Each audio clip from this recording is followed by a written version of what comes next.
Alright, तो start करते हैं। एएमयू का अप्रोच आज मतलब कि हमारा एंट्रेंस टेस्ट हुआ है। 100 क्वेश्चन उसमें आए थे, 3 से 5 हुआ था। होपफुली मतलब कि आप लोग का सही होगा।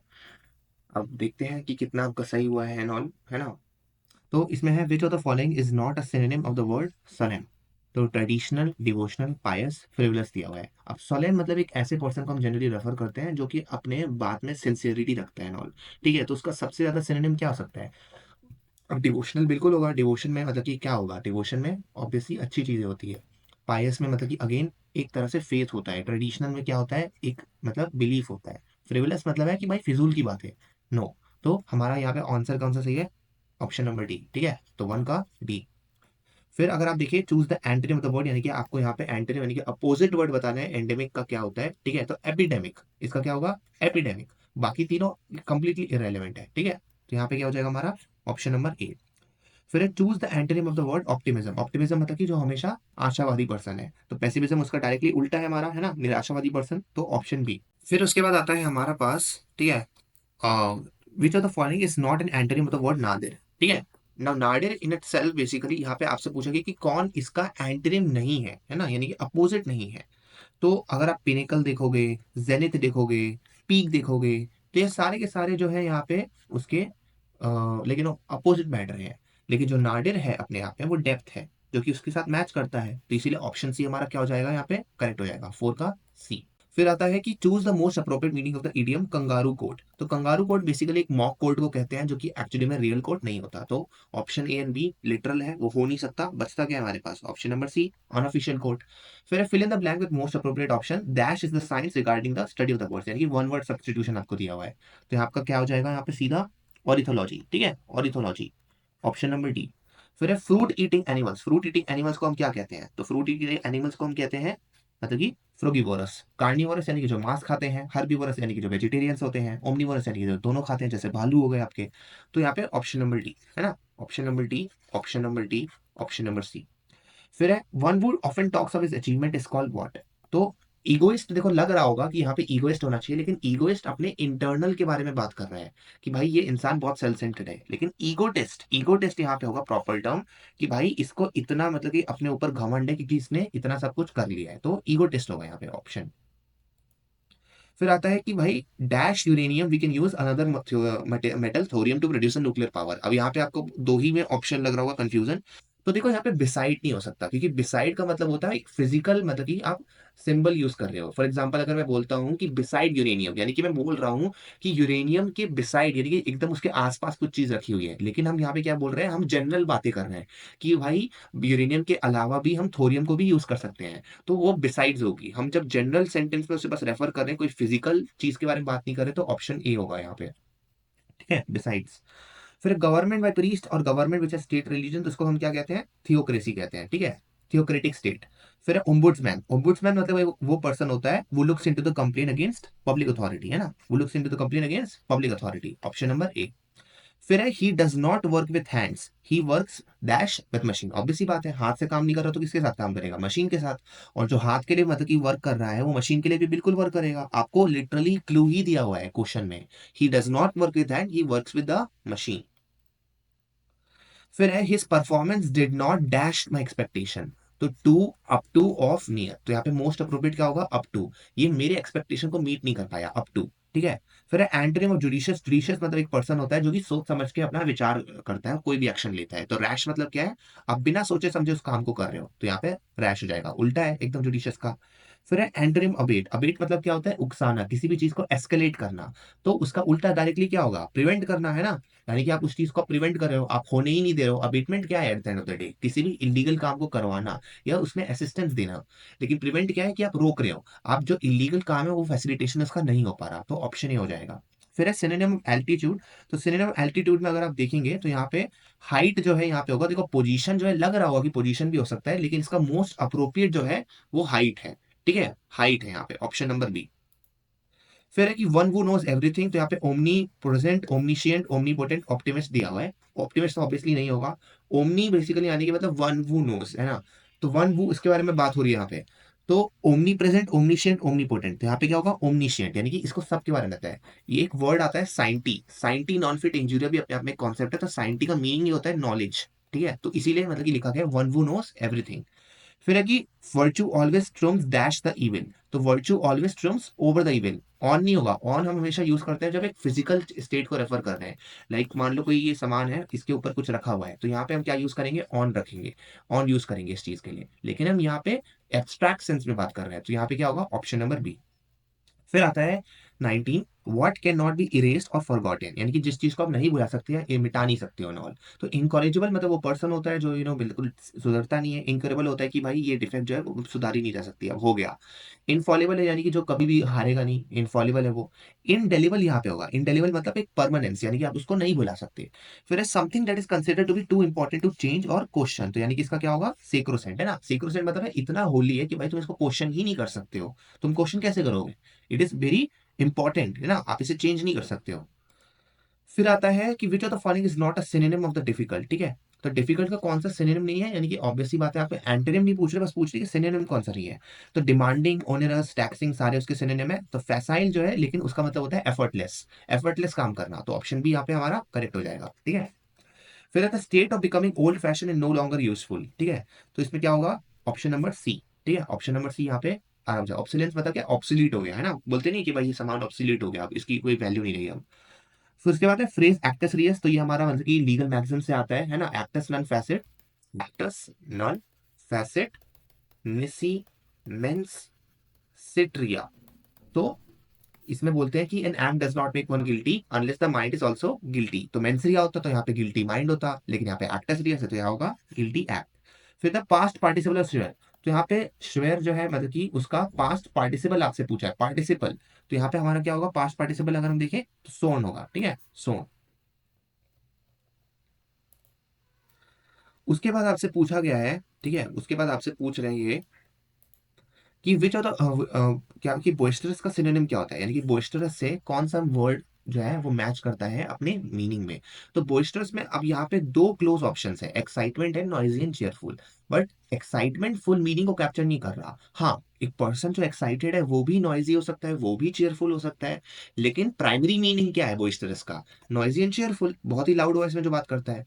तो ऑप्शन डी हमारा यहाँ पे क्या हो जाएगा, करेक्ट आंसर हो जाएगा।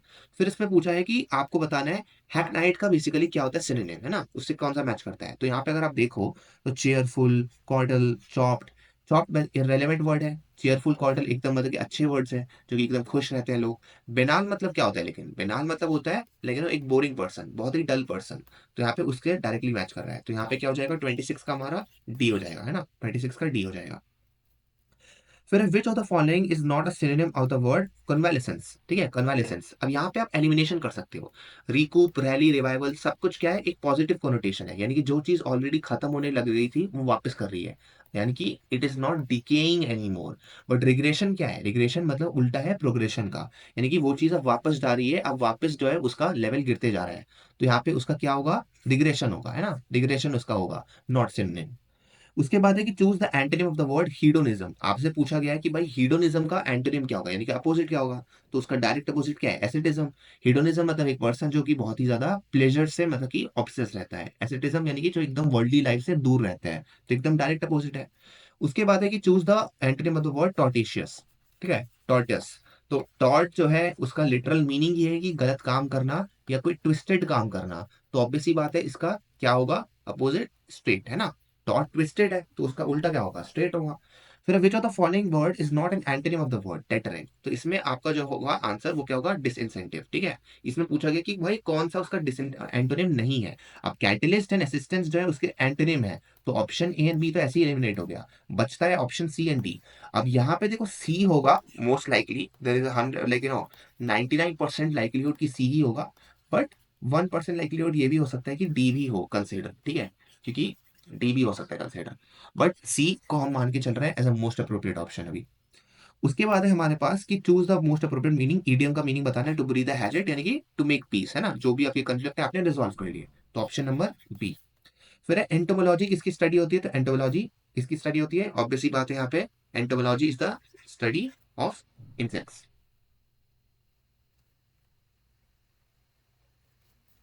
ओके, यहाँ पे कैरिंग ऑन, ठीक है। तो एंटोमोलॉजी बेसिकली क्या है, आपका स्टडी ऑफ द इंसेक्ट्स, जैसे लिखा है ना। उसके बाद हम आते हैं a person who is indifferent to pleasure and pain. तो ये बेसिकली हमारी स्टोइज्म एक फिलॉसफी थी, ठीक है, जो मार्कस ऑरेलियस के टाइम ज्यादा मतलब कि पॉपुलराइज्ड हुई। तो ये स्टोइक्स, उनको हम क्या कहते हैं, स्टोइक्स, ये इंडिफरेंट रहते हैं, इनको फर्क नहीं पड़ता ज्यादा। फिर उसके बाद है Bacon the father of the English essay has a thirst of in with for knowledge के लिए फॉर का मतलब क्या होता है, के लिए, तो ऑप्शन डी। उसके बाद है one word substitution, person by whom lease is made. तो इसको सिंपल सी बात है, अगर आपको लीज का टर्म पता है कि भाई कौन होता है लेसर एंड लेसी, तो सिंपल सी बात है, तो जो पर्सन लीज को मेक करते हैं उसको हम लेसर कहते हैं, और जिसके लिए बनाई जाती है वो लेसी होता है। ठीक है, तो ऑप्शन भी यहाँ पे करेक्ट हो जाएगा। उसके बाद है कि choose the correct explanation of the legal term मैलम इनसे, मैला इनसे। अब इसी का एक और वर्ड होता है बोनाफिडे। बोनाफाइड का मतलब होता है गुड फेथ। तो मैला इनसे का उल्टा क्या होगा, सिंपल सी बात है, in bad faith, option D. फिर इसके बाद what is the meaning of the idiom gallop through. तो इसका मीनिंग सिंपल है, to make a sudden program. ठीक है, to make a sudden program, आपने अचानक से मतलब कि बिना बताए गैलोप थ्रो, जैसे हॉर्स मतलब कि गैलोप करता है, एक कोई सडन प्रोग्राम डाल दिया बिना बताए, किसी को पता भी नहीं चला। उसके बाद है वी हैव इनफ एक्सरसाइज। तो यहाँ पे आपको बताना है सिंपली एडजेक्टिव क्या है, और वो भी क्वांटिटेटिव एडजेक्टिव। तो ऑब्वियसली बात है, सिर्फ इनफ ही है। इनफ क्या बता रहा है कि भाई कितना एक्सरसाइज किया, इनफ किया। तो ऑप्शन सी यहाँ पे हमारा आराम से करेक्ट हो जाता है।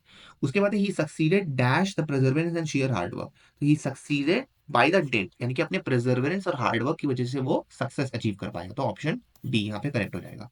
उसके बाद है कि भाई इंक्विजिशन का क्या होता है। तो इंक्विजिशन जो एक टर्म है वैटिकन से आता है, मतलब चर्च से। वो लोग इंक्विजिशन करते थे नॉल, जनरली जब भी सस्पिशंस कास्ट होता था। तो यानी कि एक तरह से ऑफिशियल इन्वेस्टिगेशन होती है, थोरो इन्वेस्टिगेशन होती है। Option number C is the correct answer. उसके बाद इसमें दिया हुआ था ratio of the income 2% 9:7 ratio, मतलब मैथ्स का क्वेश्चन है, आपको सिंपली वहां पे आराम से सॉल्व करना है। ठीक है, तो यहाँ पे आपका क्लियरली ऑप्शन दिया हुआ है, ऑप्शन नंबर ए, है ना, ऑप्शन नंबर ए क्लियरली। मैथ्स है, सिंपल है, मैथ्स में तो सॉल्व करना है बस, आंसर पता है तो पता है। उसके बाद है कि find the meaning of first 5 numbers. तो आराम से आपको मतलब कि ये जो इवन नंबर्स होते हैं, है ना, इनका बस आपको निकालना था ऐसे करके। तो यहाँ पे सीधा आपका आंसर क्या आ जाएगा, ऑप्शन नंबर सी। ठीक है, ऑप्शन नंबर सी। फिर आइडेंटिफाई द ऑड वर्ड। तो जीनियस, जेस्चर, रिवेंज, ये सारे के सारे जो एब्स्ट्रैक्ट से रिलेटेड है, लेकिन गीजर क्या है, एक फिजिकल ऑब्जेक्ट है, तो ऑप्शन बी यहाँ पे आराम से हो जाएगा हमारा। फिर आता है in the series basically how many planes और सक्सेसिव नंबर है डिफरेंस ऑफ टू इच। तो यानी आपको यहाँ पे पता लगाना था कि दो दो का गैप इसमें, तो 8-6 में अगर आप देखोगे, 2-6 में अगर आप देखोगे, है ना, 4-2 में देखोगे, या 5-3 में देखोगे, 7-5 में देखोगे, अगेन आप देखोगे 2-4 में, 5-3 में, तो आराम से आपको निकल जाएगा कि ऑप्शन डी करेक्ट आंसर है। ठीक है, ऑप्शन डी। उसके बाद है Mayank is 15 from the right and end of 50 boy. 50 boy बैठे हुए हैं और आपको पूछ रहे हैं कि मयंक क्या पोजीशन क्या है, तो यहाँ पे आपका क्या हो जाएगा, ऑप्शन नंबर डी। फिर मोटर बाइक ट्रैवल कर रही है 220 किलोमीटर, ठीक है, 5 लीटर पेट्रोल है, तो 1 लीटर में कितना हुआ, 44 किलोमीटर। अब इसमें 1.5 पूछा हुआ है, तो 1.5 × 44 हमारा आराम से 66 निकल गया। ठीक है, तो ऑप्शन नंबर बी। उसके बाद आता है कि भाई select the related verb from the given alternative. Reasoning का क्वेश्चन है, तो मैराथन यानी कि मतलब मैराथन क्या होता है, एक टाइप ऑफ रेस होती है। तो सिमिलरली हाइबरनेशन क्या होता है, ये नहीं समझना कि विंटर है, विंटर में होता है हाइबरनेशन बस। और भालू तो मतलब कि करता है, ड्रीम जो है उसमें हो सकती है, लेकिन स्लीप है ना, ऑप्शन नंबर ए। उसके बाद है कि which number should fill the blank in the following series. तो सिंपल सी बात है, आपको यहाँ पे एक पैटर्न फिगर आउट करना है। तो जैसे 22, 23, 24, तो यहाँ पे क्या आएगा, 25 आएगा, है ना, तो ऑप्शन डी। फिर बैक कंटेनिंग 50 पैसे। तो इसमें आपको एक प्रॉब्लम दी हुई है, आपको मतलब कि रूल्स अप्लाई करके, रेशियो अप्लाई करके सिंपली निकालना है। तो यहाँ पे आपका करेक्ट आंसर क्या है, ऑप्शन सी। ठीक है, 49 का सी।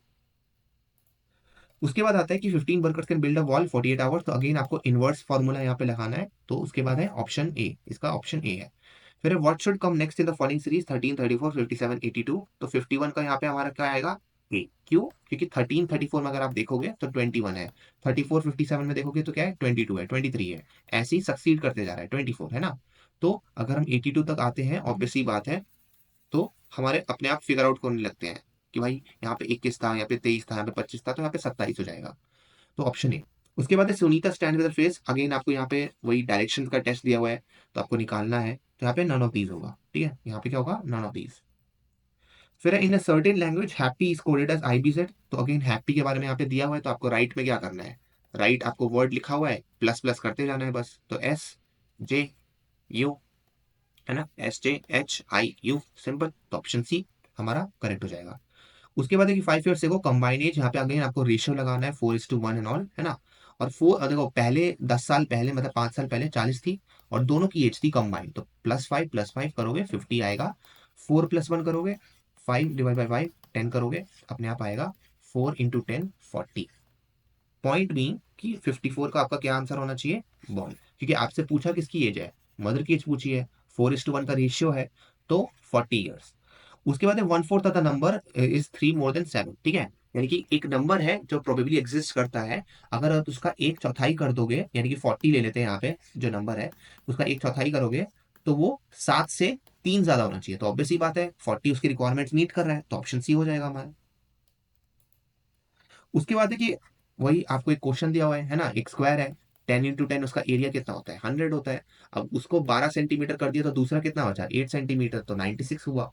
तो यहाँ पे पूछ रहे हैं कि अब फिगर किसका बड़ा है, रेक्टेंगल का या स्क्वायर का, तो ऑब्वियस ही बात है यहाँ पे किसका बड़ा है, एंगल स्क्वायर का बड़ा है एरिया। उसके बाद एक कॉलेज जो है वो 10 बजे स्टार्ट होता है, 1:30 एंड होता है, 5-5 मिनट का उसमें ब्रेक होता है, मतलब कि हर पीरियड के पहले, तो हर पीरियड कितना का होता है, तो आप यहाँ पे माइनस करके फिर मतलब कि रूल्स अप्लाई करके आराम से फिगर आउट कर सकते हो कि कितना होना चाहिए, है ना। 38 मिनट आपका यहाँ पे निकल जाता है। उसके बाद है कि Rahul scores twice as many runs, तो यहाँ पे अगेन आपको वही 2x + x वाला फॉर्मूला लगा के आपको फिगर आउट करना है 198, ठीक है। तो यहाँ पे क्या होगा हमारा 132, ठीक है, 66 इंटू 2x करना है ना, तो 132 जाएगा यहाँ पे 58 का ए। फिर 59, तो 59 का आपका क्या हो जाएगा सी, ठीक है। 60 का आपका है ए, 60 का ए। फिर है नेशनल वोटर्स डे कब सेलिब्रेट होता है, तो नेशनल वोटर्स डे हमारा जनवरी में सेलिब्रेट होता है, ठीक है, 25 जनवरी को हमारा नेशनल वोटर्स डे सेलिब्रेट किया जाता है। उसके बाद है the minimum age for contesting the Lok Sabha election कितनी होनी चाहिए, तो 25 साल होनी चाहिए, ठीक है। राज्यसभा के लिए 35, 30, और हमारा ये जो इसके लिए दिया हुआ है अपना 25, ठीक है, लोकसभा के लिए। उसके बाद है which of the following statement is incorrect, तो यहाँ पे हमारा क्या होगा option D, the total time frame to take in the constitution was 2 year 10 month and 18 days, नहीं 11 डेज। उसके बाद which of the among is not in included in the preamble, अब देखो सेक्युलरिज्म इसमें ये नहीं पूछा ओरिजिनल प्रियम्बल, इसमें बोला है अभी नहीं है, तो अभी भी कौन सा नहीं है, फेडरलिज्म, तो ऑप्शन सी। फिर सिटीजनशिप इन इंडिया कहाँ से गवर्न होता है, तो आर्टिकल 5 to 11। इंडिया ने कहाँ से फंडामेंटल ड्यूटीज बोरो की है, यूएसएसआर से, है ना, उस समय यूएसएसआर कहते थे, आज रशिया कहते हैं मेनली उसको। फिर अभी जो the following it is considered as bulwark of personal freedom, यानी कि मतलब कि कौन सा है भाई जो पर्सनल फ्रीडम पे लाइक सबसे ज्यादा मतलब कि रेट जो है उसके लिए डाला जाता है कि भाई हमें बचाओ एंड ऑल, तो हेबियस कॉर्पस। फिर वो among the following is the chancellor of national law university Bangalore, है ना, तो एनएलएसआई बैंगलोर जो होता है उसके हमारे चीफ जस्टिस ऑफ इंडिया ही होते हैं चांसलर। फिर the first and longest serving attorney general कौन थे, तो वो हमारे एमसी स्टालवर्थ थे।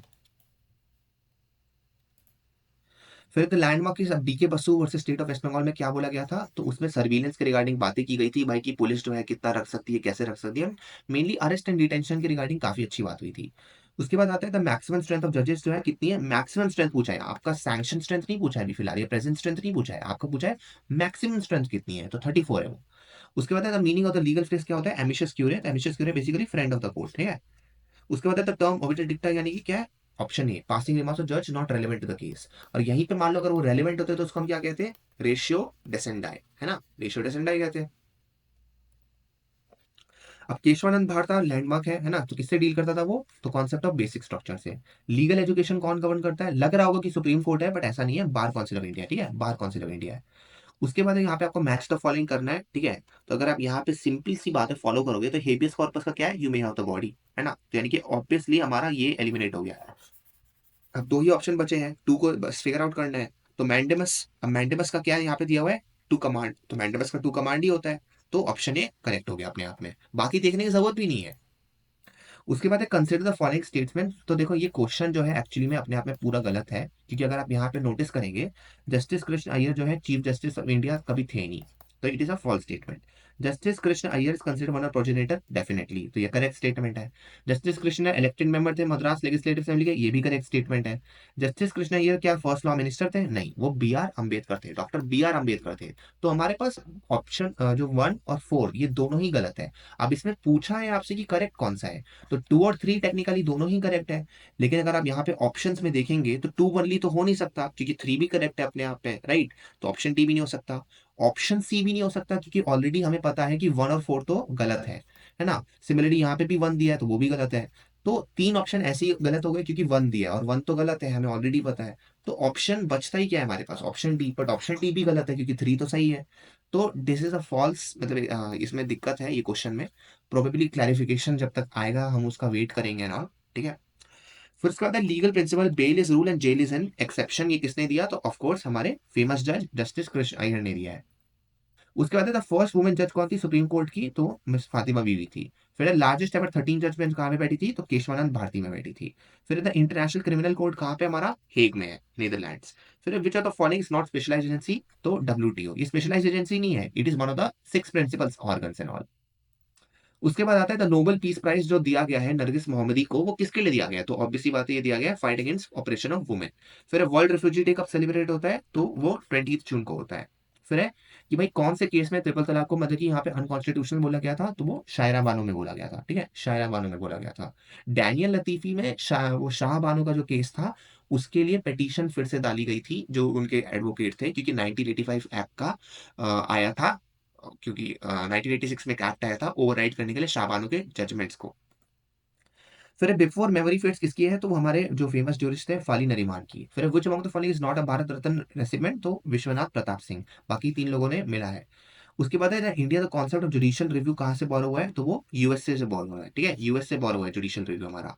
फिर doctrine of rule of law किसने दिया है? तो हमारे एवी टाइसी ने दिया है, ठीक है। उन्होंने 3 प्रिंसिपल्स हमारे दिए हुए हैं कि भाई राइट, लेकिन इक्वालिटी बिफोर लॉ होनी चाहिए, प्रोटेक्शन अगेंस्ट आर्बिट्रेरीनेस होना चाहिए, end of course predominance of legal spirit होना चाहिए। लेकिन ओरिजिनली इसको किसने दिया था? कोक ने दिया था, बट ऑप्शन में हमारे पास है नहीं वो, तो डाइसी ही होगा बस।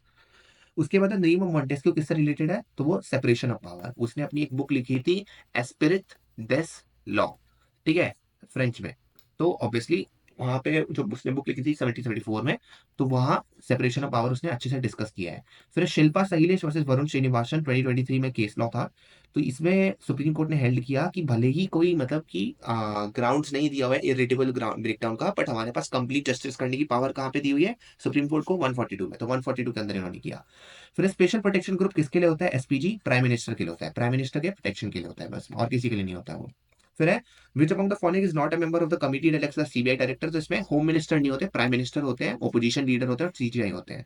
कि विच ऑफ द फॉलोइंग है incorrect regarding the UN FCC? तो देखो यूएन एफसीसी हमारा जो है वो 9 में 1992 में अडॉप्ट हुआ है, ठीक है। अब यहाँ पे आपसे पूछे इनकरेक्ट क्या है, पहली बात तो ये ध्यान रखना। उसके बाद है कि ऑब्जेक्टिव क्या है? तो ऑब्जेक्टिव यही है ग्रीन हाउस गैस का कंसेंट्रेशन को स्टेबलाइज करना। फिर उन्होंने पूछा है कि भाई कॉन्सेप्ट जो होता है वो क्या है? तो कॉन्सेप्ट सिंपल है, कॉमन बट डिफरेंशिएटेड रिस्पॉन्सिबिलिटी। अब ये स्टेटमेंट गलत है, इसमें डेवलपिंग कंट्री की जगह क्या होना चाहिए? Developed country. जो ऑलरेडी डेवलप्ड कंट्री है उनके पास ही तो ज्यादा रिसोर्सेज है ना, तो वही तो लीड करेंगे। तो इसीलिए इसमें ऑप्शन 4 गलत है बस। तो हमारा आंसर क्या होगा? ऑप्शन नंबर डी, क्योंकि इनकरेक्ट पूछा है, यहाँ पे करेक्ट नहीं पूछा है। फिर सुप्रीम कोर्ट ने रिसेंटली इलेक्टोरल बॉन्ड स्कीम को स्टक डाउन कर दिया, तो कहाँ कौन से आर्टिकल के बेसिस पे किया? तो आर्टिकल 19 को किया है ना। और उसके इसका नाम क्या है? Association for democratic reforms versus union of India 2024 है ना। तो इसको आप शॉर्ट फॉर्म में ADR versus association for democratic reforms versus union of India 2024। उसके बाद है the application of arm forces आसपा जो है हमारा, वो कहाँ से लिफ्ट हो गया है? तो अभी त्रिपुरा और मेघालय से लिफ्ट कर दिया गया है। उसके बाद रिसेंटली इलाहाबाद हाईकोर्ट ने जो उत्तर प्रदेश बोर्ड मदरसा एजुकेशन 2004 एक्ट था उसे अनकॉन्स्टिट्यूशन क्यों बोला? क्योंकि वो प्रिंसिपल ऑफ सेक्युलरिज्म आर्टिकल 25 को वायलेट कर रहा था। उसके बाद है कि कौन एलिजिबल होता है लीगल सर्विस अथॉरिटीज के लिए? तो देखो इसमें तीनों में ना वनली लिखा हुआ है, only individual poverty line, women and children, या तो सीरियस क्राइम। ये सब क्या है? वनली नहीं है, ये एक लिस्ट है। तो एवरी पर्सन आएगा यहाँ पे, क्या आएगा? Every person. उसके बाद which of the following is a not constitutional body? तो इसमें कॉन्स्टिट्यूशनल बॉडी कौन सी नहीं है? National human rights commission. ये बनाई गई है, ठीक है, कि 1993 का एक्ट पास हुआ था, protection of human rights act, उसके अंदर बनाया गया है आर्टिफिशियली। फिर स्टेचुरली। फिर which of the following services recently close किया इंडिया ने? तो वो हमारा टेलीग्राम किया है, ठीक है। पोस्टल अभी भी चल रहा है, फैक्स अभी भी चल रहा है, लैंडलाइन भी चल रहा है। टेलीग्राम उन्होंने पोस्ट मतलब कि क्लोज कर दिया। टेलीग्राम मतलब टेलीग्राम ऐप नहीं, टेलीग्राम जो ब्रिटिशर्स चलाते थे उसको टेलीग्राफ बोलते थे पहले। तो that's it. If you have any more doubts in the email and all, of course, you can always contact us through the contact number that has been provided in the link or on this number. Baki, you can of course always just write a comment and all. Thank you.